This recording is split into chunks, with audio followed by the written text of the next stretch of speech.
কেমন আছো সবাই? আশা করছি সবাই অনেক ভালো আছো, সুস্থ আছো। আমার নতুন একটা ভিডিওর সঙ্গে তোমাদের সকলকে জানাই অনেক স্বাগত। ভাসানের পরের দিন, এটা কিন্তু দুপুরবেলার ভিডিও। সকালবেলা থেকে আমার শরীর এতটা খারাপ হয়ে গেছিলো, মানে ওই দিনটা আমি এত জল কম খেয়েছি, বলতে গেলে একবার হয়তো জল খেয়েছি, এরকমটাই হয়েছে। বদ হজম হয়ে অ্যাসিড হয়ে এমন অবস্থা হয়ে গেছিলো। সকালবেলা থেকে শুধুমাত্রই শুয়েছিলাম।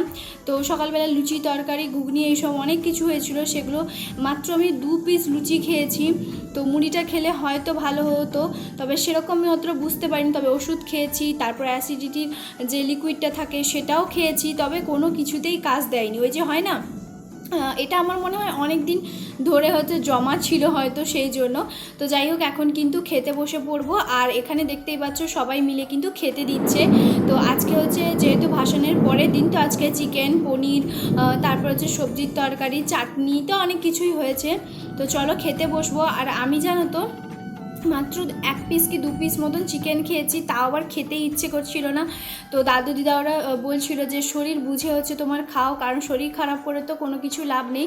তো যাই হোক, সেই জন্য এখানে দেখতে পাচ্ছ আলু ভাজা হয়েছে, আর হচ্ছে পনিরের তরকারি। তো যেহেতু ওই দিনটা ছিল সোমবার, আর সোমবার মানে অনেকে হচ্ছে তোমার নিরামিষ খাচ্ছিল। আর এই যে দেখতেই পাচ্ছ আমার দিদা, মানে মায়ের মাসি, তো সেই দিদা হচ্ছে বিয়েবাড়িতে আর কিছুদিন পরে আছে। তো সেই জন্য সেই বিয়েবাড়িতে জন্য যাবে বলে আমাকে বলেছিল যে মেহেন্দি এখানে কে করতে পারে। তখন আমি বললাম যে আমি করতে পারি, আমি করে দেবো। আর সবাই মিলে বলছিল যে তুই তো বেশ ভালো মেহেন্দি করিস, তো তাহলে তুই করে দে। তো দিদাকে ওই জন্য সকালবেলা থেকে পড়েছিলাম, মেহেন্দিটা করিয়ে দিয়েছি। তো ওই জন্য রঙটা কেমন হয়েছে দিদা আমাকে দেখাচ্ছিল। আরও হয়তো অনেকক্ষণ রাখলে হয়তো রঙটা হতো, যেহেতু দিদা বিকেলবেলায় বেরিয়ে যাবে, মানে খাওয়া দাওয়া করার মাত্র কিছুক্ষণ পরে হচ্ছে বেরিয়ে যাবে। তো দেখতেই পাচ্ছ সবাই মিলে কিন্তু খেতে বসে পড়েছি, এখন খাচ্ছি। তো তারপরে এই যে হচ্ছে তোমার কুমড়োর তরকারিটা আছে, আর হচ্ছে তোমার পনিরের তরকারি, আলু ভাজা, চিকেনটা এইমাত্র হচ্ছে তোমার মানে নেব। তো যাই হোক, সবাই হচ্ছে মিলে খেতে বসছি, গল্প করছি, প্রচুর আড্ডা মারছি। আর তো মাত্র একটা দিনের ব্যাপার, মানে আজকের দিনটা পের হলেই তারপরে কিন্তু চলে যাব। চিকেনটার কালারটা যেমন হয়েছে অসাধারণ, তেমনি খেতেও জাস্ট টেস্ট মানে বিশাল দারুণ হয়েছিল। তেমনি কিন্তু পনিরের তরকারিটাও যেহেতু নিরামিষ বানানো হয়েছিল, বেশ সুন্দর করেছিল। আর পনিরের তরকারি এই নয় যে যারা নিরামিষ খাচ্ছে শুধুমাত্র তাদের জন্য, আমরাও যেহেতু মানে আমিষ তো খাচ্ছি, তো তার জন্য আমাদেরকেও কিন্তু দেওয়া হয়েছিল। তো ওরকমটাই, তো দুটো মিলিয়ে বেশ ভালোই লাগছিল। আর আমি মাত্র 1 পিস চিকেন, ওই লেগ পিসটাই খেয়েছি। তার এখন বাজে হচ্ছে তোমার রাত 9:30। তো রাত 9:30টার সময় আমরা এখন বাজার কলকাতাতে এসেছি, বেলঘরিয়াতে। বিশ্বাস করবে না, ওই দিন সন্ধেবেলা কী পরিমাণ যে বৃষ্টি হয়েছিল। আমরা জাস্ট বেরিয়ে এসেছি, ট্রেনে উঠে পড়েছি, তারপর থেকে কিন্তু এত বৃষ্টি হয়েছে যে আমরা 2 থেকে 2.5 ঘন্টা একটা দোকানে দাঁড়িয়েছিলাম। জল একদম পুরো পায়ের কাছে চলে এসেছিলো, এরকম অবস্থা হয়েছিল। জাস্ট কিছুক্ষণের জন্য 2-3 মিনিটের জন্য মনে হয় বৃষ্টিটা একটু অল্প হচ্ছিলো, তার মধ্যে দৌড়ে দৌড়ে আমরা সবাই কিন্তু বাজার কলকাতাতে চলে এসেছি। যদিও বা আমাদের এখানেই আসার কথাটা ছিল। তো দিদি আমরা এখানে অনেক শপিং করেছি বাবার জন্য, তারপরে মানে মা বাবার জন্য কিছু কিনেছে, দিদি কিনেছে, আমিও কিনেছি, মানে সবাই হচ্ছে তোমার কিনেছি, সেগুলো সবটাই শেয়ার করব। তবে একটা আশ্চর্য জিনিস কি জানো তো, যেদিন আমরা এখানে গেছিলাম মানে সেদিনটা ছিল সোমবার। সেই সোমবারটা ছিল প্রচুর বৃষ্টি, প্রচুর ঝড় বাতাস, বিদ্যুৎ চমকাচ্ছিল। আর আজকে কিন্তু যখন আমি ভয়েস ওভারটা আমার রুমে বসে দিচ্ছি, সেদিনও কিন্তু ঝড় বাতাস বৃষ্টি বিদ্যুৎ চমকাচ্ছে। হলো না আশ্চর্য জিনিস? তো যাই হোক, এখানে কিছু দিদির কুর্তি দেখছিল, তো সেটাই দিদিকে পছন্দ করে দিচ্ছিলাম। আর ভিডিওগুলো একটুখানি এলোমেলো হচ্ছিলো, কারণ হচ্ছে কি বলতো, আমার ফোনে ভিডিওটা করিনি, কারণ আমার ফোনে সকালবেলা থেকে ভিডিওটা কন্টিনিউ করেছিলাম। তারপরে আমার ফোনটা একটুও চার্জ দিইনি। ওই যে বললাম সকালবেলা থেকে শরীরটা ভীষণ খারাপ, বাজ দেখেছো কেমন পরিমাণে পড়ছে। এখন যদি আমি ভয়েস ওভারটা না দিই, হয়তো তোমাদের সঙ্গে কালকে আমি ভিডিওটা শেয়ার করতে পারবো না, মানে তার জন্যই হচ্ছে আজকে শেয়ার করছি। আর এখানে দেখতেই পাচ্ছ মানে বাবুর জন্য হচ্ছে তোমার ওই প্যান্ট, এইগুলো হচ্ছে তোমার নেওয়া হচ্ছে। বাবুর তো বাজারই ব্যাপার, কারণ হচ্ছে বাবুরই দিনকাল, বাবু অনেক শপিং করানো হয়েছে ওকে। তো যাই হোক, কেমন লাগছে ভিডিওগুলো অবশ্যই জানিও। কালকের ব্লগে আমি তোমাদের সঙ্গে শেয়ার করেছিলাম যে দাদু 2 লাখ টাকার চেন হচ্ছে ঠাকুর ভাসানের সঙ্গে সঙ্গে পুকুরে ফেলে দিয়েছে, কেন তাই তো? তো অনেকেই হচ্ছে কমেন্ট আমাকে করেছিলে যে অবশ্যই জানতে চাও। আসলে কি হয়েছিল ঘটনাটা এরকমটাই, রাতে কিন্তু দাদু যখন মানে ভাসানের আগের দিন রাতে দাদু যখন ঘুমিয়েছিল সেদিনকার দিনে মানে সেই দিন রাতে দাদুকে হচ্ছে স্বপ্ন দেখানো হয়েছে, মানে ঠাকুর নিজেই স্বপ্ন দেখিয়েছে। হয়তো অনেকে কাল্পনিক ভাবতে পারে, তবে কাল্পনিক ভাবো বা বাস্তব ভাবো যাই ভাবো না কেন, তো এখানে হচ্ছে বলে দিই পরের দিন সকালবেলা এখন কিন্তু আমরা বেরিয়েছি আমাদের রুমে যাওয়ার জন্য, মানে আমরা যেখানে থাকি পাকুড়ে সেখানেই যাব। তো চলো এখন বলি কথাটা, যে কথাটা বলছিলাম। তো স্বপ্ন দেখিয়েছিল যে তোর গলার চেনটা কিন্তু আমার সঙ্গে আমাকে দিবি। তো এবার সঙ্গে দিবে মানে হয়তো বুঝতেই পারছো, তো মানে ঠাকুরের গলায় তো চেনটা পরিয়ে দিলে যে কেউ হচ্ছে মানে অলরেডি তুলে নিতে পারে।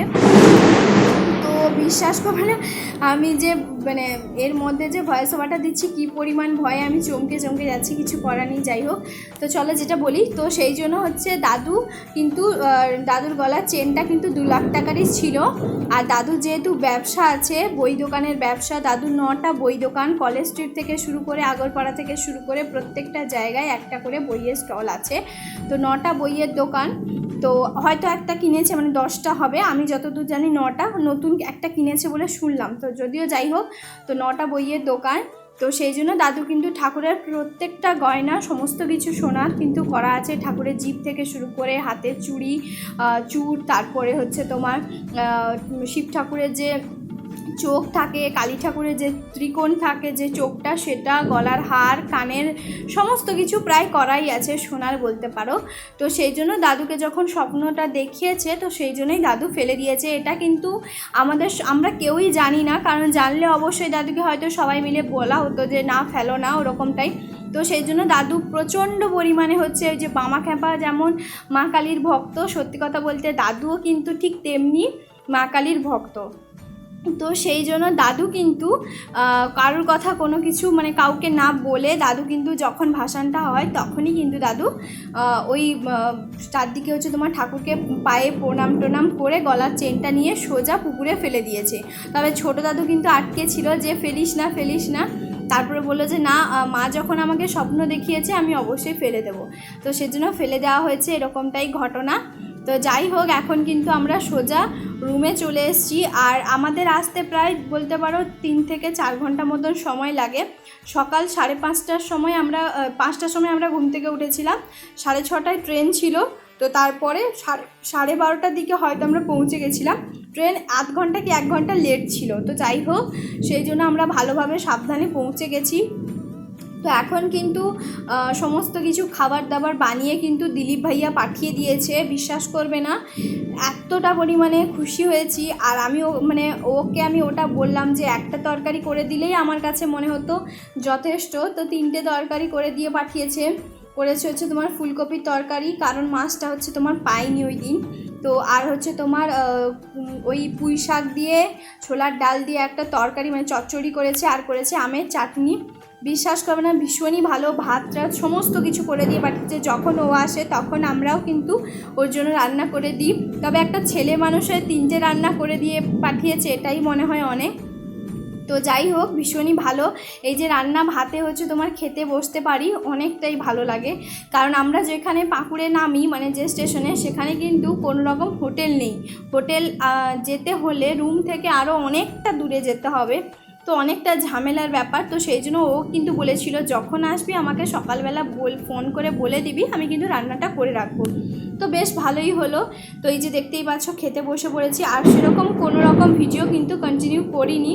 অলরেডি আমি ওষুধ মানে ও আনতে যাবে বিকেলবেলা, কারণ ওই যে বললাম আমার প্রচুর শরীর খারাপ হয়ে গেছে, এরকমটাই ব্যাপার। তো যাই হোক, চলো বন্ধুরা, আজকের ভিডিওটা তোমাদের সবার কেমন লাগলো প্লিজ কমেন্ট করে জানাতে একদম ভুলবে না। যদি ভালো লেগে থাকে চাইলে চ্যানেলটাকে সাবস্ক্রাইব করতে পারো, আর ভিডিওটা যদি অন্যদের কাছেও শেয়ার করতে পারো। তাহলে চলো বন্ধুরা, আজকের ভিডিওটা এখানেই শেষ করছি। দেখা হবে আবারও একটা নতুন ব্লগে। সবাই খুব ভালো থাকবে, সুস্থ থাকবে, টাটা।